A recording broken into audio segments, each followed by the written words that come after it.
Yesterday, we took a look at Sonic 1 on the Master System. Now we gotta take a look at the sequel, see how it holds up. What's up, guys? We're trying a new camera angle today, as you can see. I got a bigger tripod here. You can see my glorious Sonic the Hedgehog collection sitting over there, as well as my computer setup in the works. So yeah, today we're checking out Sonic 2 on the Master System, which was also again available on the Game Gear.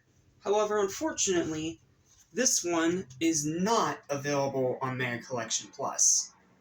Because the hidden games on here are actually games like Rise Star.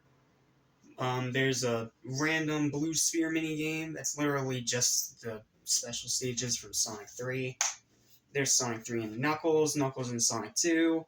It's just a bunch of weird stuff. It is kind of a bit of a lie when they say extra games on the back, but you know what? It's fine.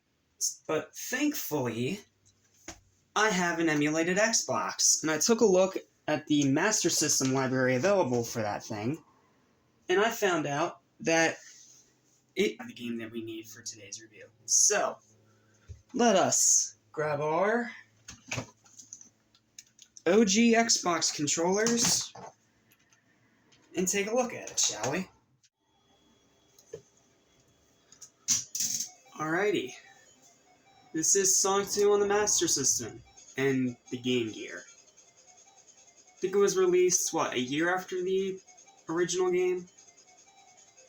On the Master System and Game Gear. So, in this game, Tails gets kidnapped by Eggman, and it's up to you to save him. Very interesting little intro here. I believe this is the Master System version, whereas the last time we played the Game Gear version. So please excuse some of the differences. But let's hop right in.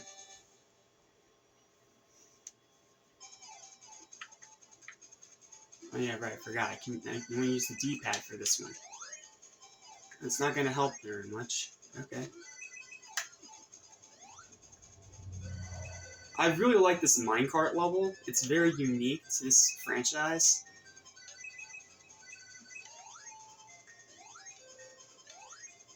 But it is very tricky platforming. Like, see right there. The controls are a little bit delayed, but that's probably because I'm playing it on an Xbox controller when it was originally meant for a Master System controller or a Game Gear control scheme. So, I'm not going to really blame the graphics for that. I'm not really going to blame the console for that one.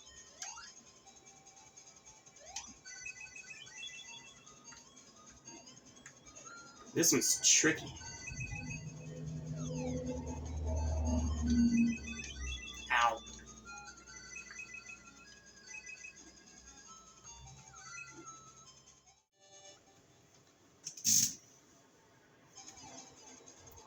Alright.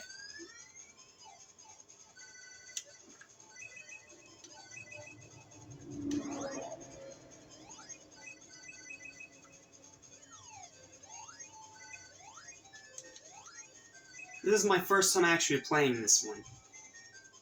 Because I actually didn't know until I looked yesterday that this was even available on this Xbox, so. Ow. Ow.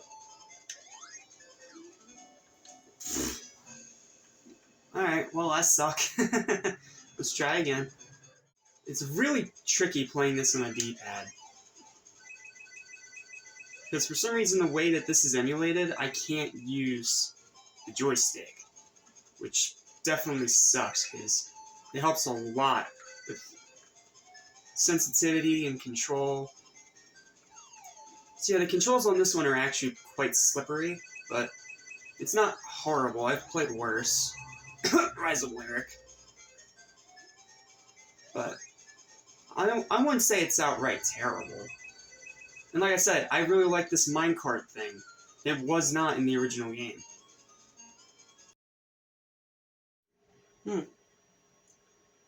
Well, this is definitely a weird one. Like, it's not a terrible game by any means, but the controls are slippery, the music isn't as good, and it definitely feels like a step down from the first game on the Master System. Now, I do think it's worth playing if you are a Sonic fan, but if you're not, just go ahead and just stay away from this one. It's not really for anyone but the fans, and even then, it's a deep cut that I highly doubt any Sonic fans today have actually played. You know, like ones that grew up on the movies as they are now. Some of you know what I mean. Kids of this generation probably don't, but now you do. So what's my final verdict? I